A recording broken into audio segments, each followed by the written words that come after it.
Vamos a hablar de la historia de La Bella y la Bestia, pero no la versión que nos ha vendido Hollywood y Disney con ese hombre, ese príncipe que sufre un hechizo y adopta un físico extraño, sino de la historia real. Y nos la va a contar la periodista y escritora Emma Lira con este libro Ponte en mi piel. Emma, muchísimas gracias. Gracias a vosotros. Es cierto que todos conocemos esta historia mítica, este cuento, esta leyenda de La Bella y la Bestia, que está englobado dentro de ese grupo de grandes cuentos que Disney, sobre todo, ha popularizado entre el gran público, ¿no? Pero tú aquí has encontrado una historia real, además, en la que un español está implicado y es incluso, podríamos decir, el protagonista de esa Bella y esa Bestia, ¿no? Bueno, es el protagonista absoluto, porque efectivamente Pedro González, que es el nombre de esta bestia, nació en Tenerife, aproximadamente en el año 1537, y se supone que en él y en su historia, él acabó en la corte francesa, viaja por las cortes europeas y termina casándose, termina viviendo el amor de una dama.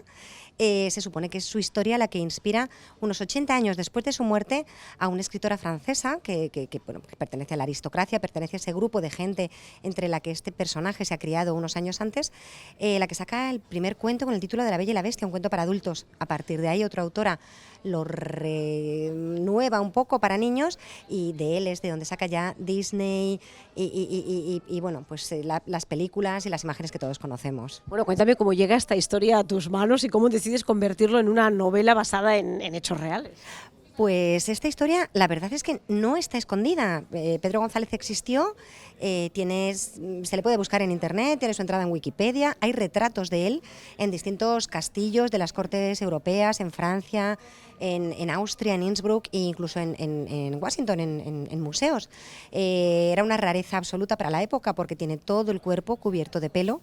En aquel momento no se sabe lo que es. Hoy sabemos que es una enfermedad, se llama hipertricosis congénita universal, pero en aquel momento, en pleno siglo XVI, puede ser una maldición, un hechizo, un ser monstruoso, cualquier cosa que te determine a ser un marginado el resto de tu vida. Bueno, lo cierto, por lo que estás contando, es que no era un marginado, era un hombre que viajó bastante y que se relacionó con personas importantes de su época.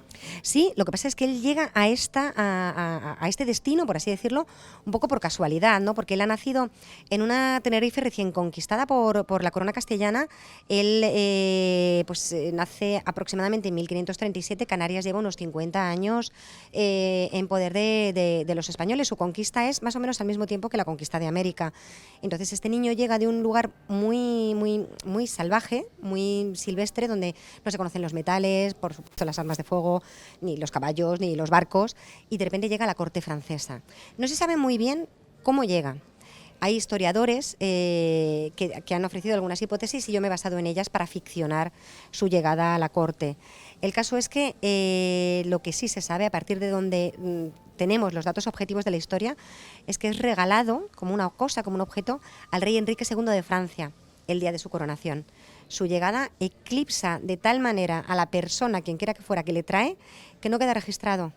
Yo lo ficciono en la novela, pero en la historia real no se sabe quién le lleva a la corte de Francia, solo que él aparece, un niño de 10 años cubierto de pelo, una rareza absoluta delante del rey de Francia. Imagínate, ¿no?, el impacto que supuso para la época, como tiene que pasar con cualquiera que su físico se salga de lo normal. Claro, él es un impacto total en las cortes, en la corte europea, en una corte además que es de las más esplendorosas. Estamos en pleno Renacimiento. La corte de Francia ha sido mecenas de grandes artistas como Leonardo da Vinci y de repente ahí aparece un niño, pues un niño monstruo, un niño bestia, un niño salvaje, no saben muy bien qué es ni de dónde viene, y este niño le cuenta al rey en castellano, un idioma con el que se puede comunicar porque el rey francés ha sido en su infancia prisionero del rey de España y habla castellano, y le cuenta que es el hijo de un rey guanche, de un rey aborigen canario. Y a partir de ahí yo quiero pensar que Enrique II siente cierta empatía por este niño que puede comunicarse, ve esa persona que hay detrás de ese pelaje y de esa apariencia monstruosa y de alguna manera quizás revive su propia infancia en la que él fue rehén o prisionero en un reino extranjero, y entonces decide adoptar a ese niño en su corte, darle unos estudios, educarle en humanidades, enseñarle latín, darle un puesto de trabajo y mantenerle dentro de su séquito y de su... Bueno, pues eso dice mucho del rey, ¿no? Esa integración con una persona que físicamente se sale de lo común y, como tú muy bien dices, tiene todos los números para acabar siendo un marginado. Sí, sobre todo en esta época donde, bueno, pues estamos hablando de la Inquisición, de un momento muy duro donde se están quemando herejes por mucho menos, ¿no? Que él con su apariencia, pues evidentemente levantaba suspicacias y cuanto más va mientras es un niño probablemente quizá no tanto, pero cuando él va creciendo su aspecto evidentemente llama la atención. Tiene la fortuna de poder contar pues con la protección del rey y cuando el rey muere, con la de su esposa, Catalina de Medici. Este libro cuenta también una historia de amor, ¿no? O Sí. al menos de un matrimonio. Exactamente, quizá al revés, quizá primero de un matrimonio y luego de amor, porque el matrimonio fue pactado. La dama con la que se casa Petrus, él al final latiniza su nombre, no al gusto de las cortes de la época, es una dama del séquito de la reina Catalina de Medici. Este matrimonio es pactado, evidentemente, pero lo son todos los matrimonios en la época. La propia hija de Catalina de Medici acaba de casarse con Felipe II, el rey de España, con tan solo 12 o 13 años y evidentemente llorando ante su destino, porque bueno, será un rey, pero es el enemigo de su patria desde siempre, ¿no? Entonces, evidentemente, si la propia princesa no puede elegir, imaginemos pues estos personajes, ¿no? Una dama y un monstruo. La reina les hace casarse, yo ficciono el motivo por el que ella les lleva a ese matrimonio y podemos suponer que para ella el matrimonio con este ser no es un plato de buen gusto, ¿no? Pero en mi novela Petrus es un personaje que ha ido cultivando su seguridad en sí mismo, es consciente de su aspecto, pero es una persona que tiene dignidad, porque se la han dado, el rey le da esa dignidad y esa confianza en sí mismo, y él tampoco aprecia ese matrimonio impuesto y esa compasión o ese rechazo que despierta en su esposa, con lo cual pasarán años antes de que ellos dos lleguen a encontrarse verdaderamente, antes de que lleguen realmente al amor. Antes de que lleguen al amor, yo no quiero que nos cuentes el final porque me lo quiero leer y tenerlo cerca, sobre todo porque me da la impresión de que vamos a ir en cada uno de esos capítulos descubriendo lo que son esos personajes por dentro, ¿no? Esos pensamientos, esas sensaciones, esas emociones, ¿no? Sí, porque además es una historia que está contada mucho desde la emoción. La historia está contada en primera persona por él, que además está dividido el libro en etapas según él va creciendo, evolucionando y adquiriendo como nombres nuevos y un rango nuevo dentro de la corte, ¿no? Pero también está contada por dos mujeres, en primera persona por dos mujeres que las dos eran parte muy importante en su vida. ¿Por qué? Porque él puede hablarnos de sus emociones, pero no puede hablarnos de cómo le ven los demás, sobre todo las mujeres. Él considera que su aspecto físico le aparta del mundo del amor, que no parece destinado para él. Y sin embargo, necesitamos esa voz de esas mujeres para que nos cuenten a nosotras, a las lectoras y a los lectores, por qué alguien podría enamorarse de una persona como Pedro. Tú eres una gran viajera, eres una mujer además que te ha gustado estudiar, conocer, investigar sobre la historia de las Islas Canarias. Allí es un personaje conocido porque en el resto de España no teníamos ni idea. Sí, bueno, en el resto de España y en Canarias en muchos sitios tampoco. O sea, es un personaje que no estaba oculto, pero sí que estaba pasando desapercibido. La verdad es que para mí sería un triunfo si conseguimos recuperar un poquito la memoria de Petrus, que evidentemente además su matrimonio debió ser fructífero. Con esto no spoileo nada porque la novela acaba en otro punto, pero vivió 40 años con su esposa y tuvo una descendencia. Algunos de ellos incluso heredaron su enfermedad. Algunos heredaron su enfermedad, ¿no? Eso es la genética, ¿verdad? Ya estaba ahí y no... Sí. La genética no perdona. No perdona, ¿no? Bueno, yo quiero que nos cuentes, me imagino, como tú muy bien decías, de todos esos lugares de Europa que desconocíamos, palacios en Austria y demás, donde hay cuadros del tal Petrus, ¿no? Hasta ahí llegó su importancia, ¿no? Sí, evidentemente me imagino que su rareza le hizo ser retratado en distintas ocasiones y hay un cuadro muy bonito, a mí me parece muy tierno, en el que aparece junto a su esposa, él con su aspecto pues, cubierto de pelo y su esposa una dama normal que además tiene la manita puesta en el hombro de él, así como en un gesto cariñoso o en un gesto cómplice, ¿no? Sus cuadros están, por ejemplo, en el castillo de Ambras, en Austria, y de hecho este castillo le da el nombre coloquial a la enfermedad. La enfermedad es la hipertricosis o el síndrome de Ambras, porque es el primer lugar en el que se encuentra reflejado un hombre con esta enfermedad. Hasta entonces la enfermedad habría existido, pero la ciencia no la tenía catalogada, ¿no?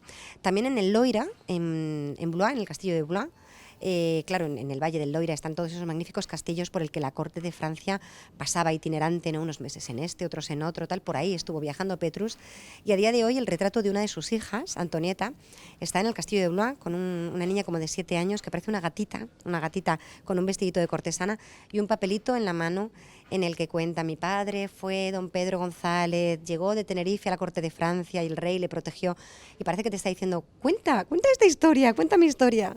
Eso es lo que a ti te ha llamado la atención para generar esta novela, ¿verdad? En el que veremos un poquito de todo, gente que se supera, gente que llega donde no nos lo pensábamos, ¿verdad? Amores, y sobre todo me imagino yo que has hecho que esa mujer que se enamora finalmente de Petrus, del protagonista, ¿no? Ese cambio y esa maduración personal que tuvo que hacer para asumir el pelaje del marido, ¿no? Sí, es una historia muy de superación, de superar los propios miedos, de superar los propios prejuicios, todos. Su esposa, también él y también otros personajes de la corte, ¿no? Porque Petrus tiene la fortuna de llegar a una corte francesa en un momento muy convulso y en un momento en el que está lleno de personajes que cada uno de ellos, que en mi novela son secundarios, serían protagonistas en cualquier otra novela. Está Catalina de Medici, pero está María Estuardo, la reina escocesa, que en la novela tiene 6 años cuando aparece en la corte para casarse con el hijo del rey, ¿no? Está también Diana de Castro, que es un personaje menos conocido, pero que es un personaje del que yo estoy convencida de que los lectores y las lectoras terminarán enamorándose. O está también Nostradamus. Nostradamus es el astrólogo de cabecera de la reina, con sus profecías que condicionan muchos hechos de los que suceden, ¿no?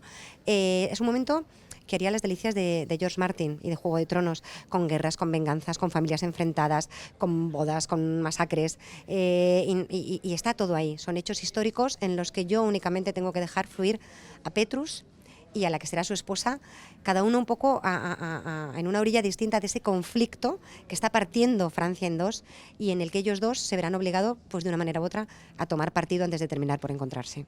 Bueno, habéis visto cómo cambian los cuentos infantiles y Disney, unas realidades, ¿no? Que además en este caso creo que son bonitas, es una historia curiosa y que cada vez que volvamos a ver La Bella y la Bestia, ahora me parece que se va a hacer una versión, o no sé si se ha hecho ya, con personajes, con actores reales, ¿verdad? Se hizo una, sí, hay una versión con personajes reales, pues pensaremos, es Petrus, lo conocemos y es de las Islas Canarias, es nuestro, ¿no? Sí. Y mi hija ya le cuenta a todo el mundo que la Bella no se llama Bella, que se lea en el libro de mamá para saber cuál es su nombre real.